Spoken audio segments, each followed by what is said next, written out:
A ver, desde que el ser humano empezó a estudiarse a sí mismo, a su propia sociedad, ha habido una batalla de fondo, ¿no? Una lucha por el alma misma de cómo conocemos nuestro mundo.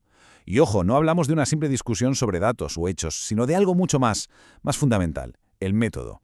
Y esa es, en el fondo, la gran pregunta que lo define todo. A ver, ¿qué hacemos? ¿Tratamos a la sociedad como si fuera, no sé, un planeta, algo que podemos medir con una precisión casi matemática? ¿O la tratamos más bien como si fuera una novela, un texto cargado de significados que hay que interpretar? Pues bien, toda la historia de las ciencias sociales se mueve en esa tensión. Vale, pues vamos a meternos de lleno con el primer gran bando en esta contienda. La idea, que en su momento fue potentísima, de que solo hay una manera de hacer ciencia. Un método, digamos, universal, que vale para todo. Da igual si estudias los planetas o a las personas. Claro, esta idea no salió de la nada, que va. Tiene detrás un recorrido histórico que es impresionante. Empezamos con Galileo, que nos dijo, básicamente, que el universo está escrito en lenguaje matemático. Luego llega Descartes y va un paso más allá, soñando con lo que él llamó una matesis universalis, o sea, un conocimiento universal con la certeza de las matemáticas. Y todo esto digamos que culmina con Auguste Comte, que es quien pone los cimientos del positivismo. Y el positivismo se convirtió en la filosofía dominante. Su idea central era, en realidad, muy simple pero potentísima. Si algo no se puede observar, medir y verificar con datos, pues simplemente no es conocimiento de verdad. Y este fue el modelo que adoptó la sociología cuando empezó, con esa aspiración de convertirse en una especie de física social. Pero claro, esto de un modelo de talla única para todo, pues no convenció a todo el mundo, ni mucho menos. Y no tardó en surgir una respuesta, una contrapropuesta muy potente que provocó uno de los debates intelectuales más fascinantes de su tiempo. El argumento en contra era demoledor. A ver, los seres humanos no somos rocas, no somos planetas. Actuamos con una intención, creamos cultura, le damos un significado a lo que hacemos. Entonces, claro, el argumento era, si estudias a las personas como si fueran simples partículas moviéndose, te estás perdiendo lo más importante, justo lo que nos hace humanos. Y para darle un nombre a toda esta corriente, apareció un concepto clave, las Geisteswissenschaften, que podríamos traducir como ciencias del espíritu. Fíjate, el propio término ya buscaba diferenciarlas de las Naturwissenschaften, o sea, las ciencias de la naturaleza, como la física. La idea de fondo era sencilla. Para estudiar a la humanidad hace falta un enfoque propio, uno diferente. Y con esto llegamos al corazón del asunto, al núcleo de la disputa.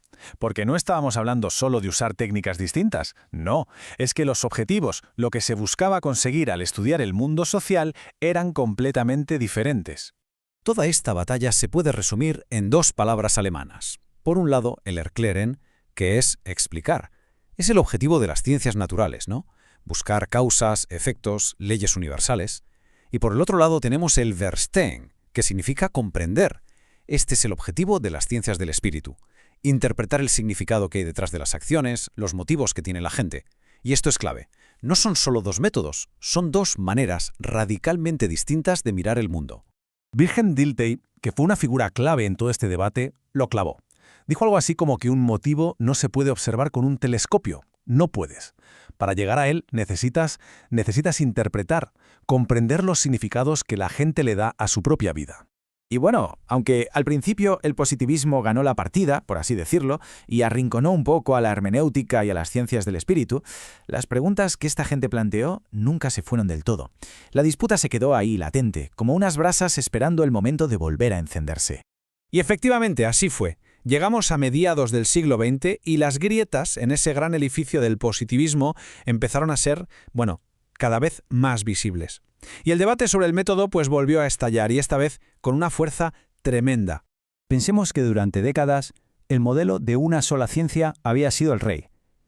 Pero el mundo había cambiado, y ese modelo se quedaba corto. Parecía cada vez más insuficiente para explicar las complejidades de la sociedad. Y es aquí donde una nueva generación de pensadores empieza a cuestionar algo que va mucho más al fondo.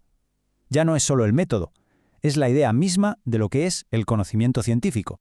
En este nuevo asalto tuvimos a figuras clave. Por ejemplo, Thomas Kuhn, que nos hizo ver que la ciencia no es un camino recto hacia la verdad, sino que funciona por paradigmas, ideas dominantes que se imponen y luego caen. O Michel Foucault, que nos enseñó cómo el poder y el conocimiento están totalmente entrelazados y son los que deciden qué es verdad en cada momento histórico. Y también Hans-Georg Gadamer, que insistió en algo fundamental. Es imposible llegar a los datos en crudo, de forma pura, porque siempre interpretamos el mundo a través de nuestros propios filtros. Y este nuevo ataque fue directo a la línea de flotación del positivismo. Apuntó al corazón de su sistema, a la idea misma de que existe algo como un dato empírico, un hecho social que sea objetivo y puro. Y la pregunta que surgió lo cambió todo. A ver, el positivismo daba por hecho que los hechos están ahí fuera, en el mundo, esperando a que un científico neutral los descubra y los recoja. Pero, ¿y si no fuera tan fácil? ¿Y si la cosa fuera más complicada? Aquí está el punto clave. La idea revolucionaria. El dato empírico no se descubre, se construye. Es una construcción. ¿Por qué? Porque depende del lenguaje que usamos para describirlo, de las teorías que ya llevamos puestas, de la cultura que nos rodea. Es imposible una observación totalmente pura, sin ningún tipo de interpretación. Vamos a pensarlo con cualquier hecho social. No es solo el evento en bruto, lo que pasó y ya. Es como una cebolla, con un montón de capas. Está la interpretación que le dan los propios protagonistas, luego el lenguaje que usamos para contarlo, también la teoría que tiene el investigador en la cabeza y, por supuesto, todas las ideas culturales que damos por sentadas. Al final, ese dato no estaba ahí sin más. Lo hemos construido al pasar por todas esas capas de significado. Vale, y después de todo esto, la pregunta es, ¿y a nosotros qué nos importa este debate tan filosófico? Pues importa, y mucho, porque sus consecuencias llegan hasta nuestros días y definen, ni más ni menos, cómo intentamos entender el mundo en el que vivimos. Es que el resultado de esta batalla lo determina prácticamente todo. Las preguntas que se hacen los científicos sociales, los métodos que eligen y, por supuesto, las respuestas que encuentran. Pongamos un ejemplo, la pobreza. ¿Cómo la estudiamos? ¿Nos limitamos a medirla con cifras de ingresos al estilo positivista? ¿O intentamos comprenderla escuchando las historias de vida de la gente para captar la experiencia subjetiva? La elección entre una cosa y otra, pues afecta directamente a las políticas públicas, a cómo entendemos los movimientos sociales, a todo. Hoy en día se podría decir que vivimos en una especie de tregua. Ya casi nadie defiende que haya un único método válido. Los buenos investigadores saben combinar lo mejor de los dos mundos, el rigor de los datos cuantitativos con la profundidad del análisis cualitativo. Ahora se asume que quien investiga es parte del mundo que estudia, no un observador externo. Y sobre todo, que el significado que la gente da a sus vidas no es un extra, es una pieza clave del puzzle.